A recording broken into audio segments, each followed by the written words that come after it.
Nakahanda na umano si Senator Ping Lacson sa posibleng pagtutol ng minorya sa pagbuo ng Senado bilang impeachment court.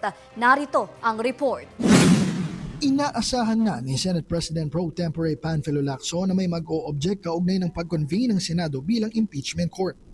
Ayon kay Senator Panfilo Lacson, pagbobotohan ng pagko-convene sakaling may mag-oppose. Di ba the House? Lagi. Kung matalo sa botohan, edi paano magko-convene kung ang rule ng impeachment court wag mag-convene. So wala impeachment.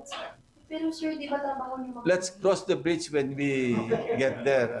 Kasi sabi nga hypothetical It has not happened yet, but in any eventuality, we should be prepared to tackle that. Bagamat constitutional duty ang pag-convene ng Senado bilang impeachment court, dapat umanong may matinding argumento ang mag-o-oppose para makumbinsi ang majority. Ito lamang anya ang mga eventualities na kabilang sa kanilang pinaghahandaan sa oras na matransmit na ang articles of impeachment sa Senado. May motion Kung motion na wag i-convene, sa botohan mauwi yun. Kasi ang court hindi naman one-man court It's a 24-member court. So majority pa rin yung magre-rule. Nilinaw naman ni Lacson na Senado ang magdedesisyon kung magko-convene at hindi ang impeachment court.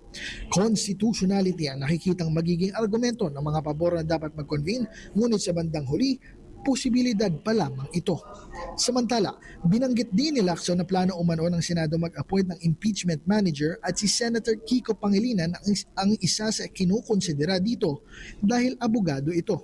Ang dahilan umano nito ay sakaling may questions of law na maaaring i-interpret at dahil sanay ito sa rules of court at sa proseso ng trial. Para sa DATV News, ako si Gazi Sarip, nag-uulat.